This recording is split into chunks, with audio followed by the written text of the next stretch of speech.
दोस्तों आर्टिलरी या फिर कहे तो हाउट्जर किसी भी आर्मी के फायर पावर का सबसे बुनियादी हिस्सा होता है। पर आर्टिलरी का सबसे बड़ा ड्रॉबैक्स होता है इसके वजन और आकार में बड़े होने की वजह से एक जगह से दूसरी जगह तक ले जाना। पहले के जमाने में जहाँ पे आर्टिलरियों को एक जगह से दूसरी जगह तक ले जाने के लिए ट्रक या फिर अन्य व्हीकलों का इस्तेमाल किया जाता था, तो वहीं पे नया जनरेशन में आर्टिलरियों को एक तरीके से सेल्फ प्रोपेल बना दिया गया है। मतलब आर्टिलरी अब अपने ही दम पे एक जगह से दूसरी जगह जा सकता है। और दोस्तों आज के इस वीडियो में आप लोगों को ऐसे ही एक नया जनरेशन के सेल्फ प्रोपेल आर्टिलरी के बारे में बताऊंगा। और बेसिकली ये आर्टिलरी इजराइल के एल्बिट कंपनी की तरफ से निर्माण किया हुआ सिग्मा 155x52 कैलिबर के सेल्फ प्रोपेल हाउट्जर है। तो दोस्तों इसके बारे में डिटेल में जानने के लिए वीडियो के आखिर तक बने रहिए और चैनल को सब्सक्राइब और वीडियो को लाइक जरूर कीजिए। तो दोस्तों इजरायली कंपनी एल्बिट सिस्टम की तरफ से हाल ही में ही एक नया जनरेशन के 155 मिलीमीटर के सिग्मा व्हील सेल्फ प्रोपेल हाउट्जर का निर्माण किया गया है। और बेसिकली इन गनों का निर्माण इजराइल अपने बेड़े में इस्तेमाल होने वाले अमेरिकी निर्मित M109 क्राउलर सेल्फ प्रोपेल हाउट्जरों को रिप्लेस करने के लिए किया है।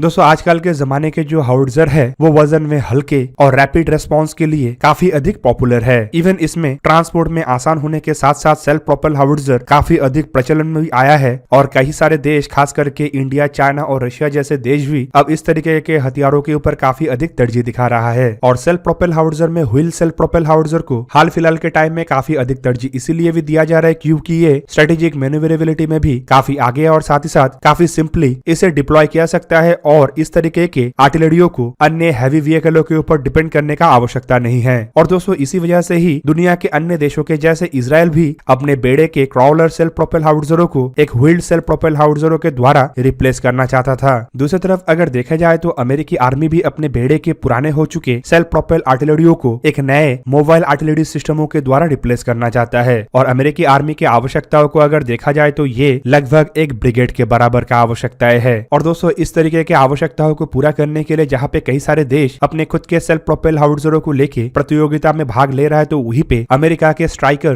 व्हील्ड आर्मर व्हीकल के बेस पे निर्माण किए जाने वाले 155 मिलीमीटर के आर्टिलरी कैनन भी इसमें एक भागीदार है। और दोस्तों यहाँ पे आपके जानकारी के लिए बता दूं कि ऐसे व्हील्ड आर्मर व्हीकल में अमेरिका M777 हाउट्जर के कैनन का इस्तेमाल करना चाहता है, जबकि इजरायली कंपनी भी इसमें हिस्सा ले रहा है। और एल्बिट सिस्टम के द्वारा निर्माण किया हुआ 155 मिलीमीटर के ट्रक माउंटेड आर्टिलरी सिस्टम मतलब एटमोस भी एक कैंडिडेट के रूप में यूएस आर्मी के प्रोग्राम में हिस्सा ले रहा है। दोस्तों मई 2019 में इजरायली आर्म फोर्सेस की तरफ से एक 125 मिलीमीटर के कॉन्ट्रैक्ट को भी आगे बढ़ाया गया जो कि 12 साल का कॉन्ट्रैक्ट था, जबकि उसके बाद एक $280 मिलियन के प्रोग्राम को भी आगे बढ़ाया गया जो कि इजरायली आर्म फोर्सेस में इस्तेमाल होने वाले M109 क्राउलर सेल्फ प्रोपेल हाउट्जरों को रिप्लेस करने का प्रोजेक्ट था। अगस्त 2021 में आर्मी रिकॉनेसेंस की तरफ से रिपोर्ट किया गया कि इजरायली कंपनी एल्बिट सिस्टम के द्वारा एक fully automated truck mounted 155 millimetre के सेल्फ प्रोपेल हाउट्जर को डेवलप किया गया है जो इजरायली आर्म फोर्सेस की आवश्यकताओं को पूरा कर सकता है। साथ ही साथ M109 155 मिलीमीटर के कैनन को रिप्लेस कर सकता है और वो भी साल 2023 से। दोस्तों जेन्स के रिपोर्ट के मुताबिक 155 मिलीमीटर की ये जो सिग्मा सेल्फ प्रोपेल हाउट्जर है ये असल में LVSR 10x10 military truck chassis के ऊपर इंस्टॉल किया जा सकता है जो कि अमेरिकी कंपनी आकाश डिफेंस की तरफ से निर्माण किया जाता है। दोस्तों LVSR फैमिली के जो ट्रक है ये असल में कन्वेंशनल 5XL 10 व्हील वाला एक ऐसा ट्रक है जो कि 10x10 चेसिस से बनता है और इसके कॉन्फ़िगरेशन को मिशन के रिक्वायरमेंट के हिसाब से बदला जा सकता है। इवन दोस्तों इजराइल की तरफ से निर्माण किया हुआ सिग्मा आर्टिलरियों को लेके अभी से ये भी बताया जा रहा है कि यह असल में फ्रेंच कंपनी नेक्स्टर की तरफ से निर्माण किया हुआ सीजर आर्टिलरियों का एक प्रत्यक्ष प्रतिद्वंदी है। और साथ ही साथ ये भी बताया जा रहा है कि ब्राजीलियन आर्मी की तरफ से जो अपने बेड़े के लिए 36 155 मिलीमीटर के सेल्फ प्रोपेल गन खरीदने का एक प्रस्ताव को आगे बढ़ाया गया था, उसमें भी सिग्मा सिस्टम सीजर के साथ कंपटीशन कर रहा है। दोस्तों आर्मी रिकॉनेसेंस के मुताबिक ये जो सिग्मा 155 मिलीमीटर के सेल्फ प्रोपेल गन सिस्टम है इसे US improved military truck chassis के ऊपर इंस्टॉल किया जा रहा है। और ट्रक का जो केबिन है वो टोटली आर्मर्ड है, मतलब एक तरीके से काफी सुरक्षित केबिन है जो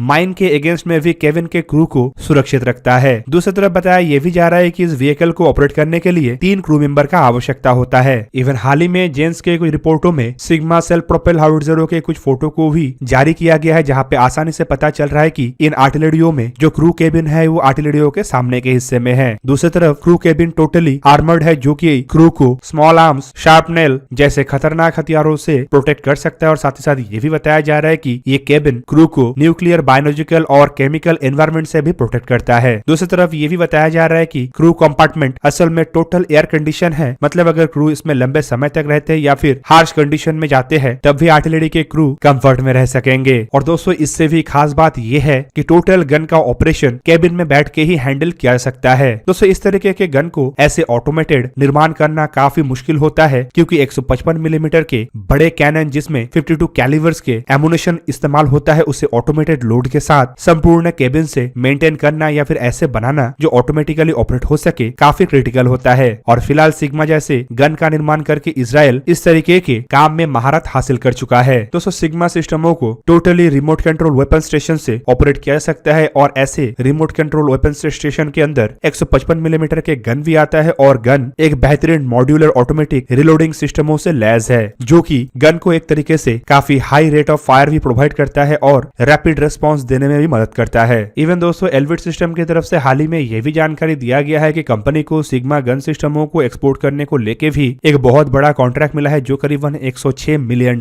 का है, और ये कॉन्ट्रैक्ट एशिया पैसिफिक में स्थित किसी देश से मिला है। एक्सपेक्ट किया जा रहा है कि ये कॉन्ट्रैक्ट संभावित मलेशिया के तरफ से इजराइल को दिया गया है, और रिपोर्ट के मुताबिक कॉन्ट्रैक्ट के अंदर इजराइल के एल्बिट सिस्टम को 5 साल के अंदर कई सारे ऐसे गनों के डिलीवरी भी करना है। दोस्तों यहाँ पे आपके जानकारी के लिए बता दूं कि सिग्मा गनों में खाली ऑटोमेटेड लोडिंग सिस्टम नहीं है, बल्कि ये जो ऑटोमेटेड लोडर है ये आवश्यकता पड़ने पे एमुनेशनों का भी चयन कर सकता है, और ये गन को पूरा सुला के आसानी से लोड भी किया जा सकता है, और गन के पोजीशन को बदलती हुए एंगेजमेंट डिस्टेंस को भी चेंज किया जा सकता है। जबकि दोस्तों ये इजरायली कंपनी एल्विट सिस्टम की तरफ से निर्माण किया हुआ कोई पहला ट्रक माउंटेड सेल्फ प्रोपेल हाउट्जर नहीं है, बल्कि इससे पहले इजरायली कंपनी के द्वारा एटमॉस नाम से ही 155 मिलीमीटर बाय 52 कैलिबर के सेल्फ प्रोपेल गन का निर्माण किया जा चुका है, जो कि बेसिकली सोल्टम सिस्टम के साथ मिलकर बनाया गया था। दोस्तों एटमॉस 2000 असल में साल 2001 से ही ऑपरेशनल हो चुका है। इसका इस्तेमाल Azerbaijan, Botswana, Cameroon, Philippine, Thailand, Romania, Rwanda, Uganda और जिम्बाब्वे के तरफ से किया जा रहा है। इवन दोस्तों इन सिस्टमों को ही सबसे पहले M109 को रिप्लेस करने के लिए चयन किया गया था, लेकिन सिग्मा सिस्टम जो कि हाल ही में ही एल्विट सिस्टम की तरफ से डेवलप किया गया है, उसे लेके माना जाता है कि वो एटमॉस 2000 से अधिक ताकतवर और अधिक आधुनिक है। तो दोस्तों ये था आज का वीडियो। अगर आपको वीडियो अच्छा लगा तो लाइक कीजिए और मेरे चैनल को सब्सक्राइब कीजिए, और साथ में बना हुआ बेल आइकन को भी प्रेस कर दीजिए, ताकि आप मेरा वीडियो देख पाए सबसे पहले। जय हिंद।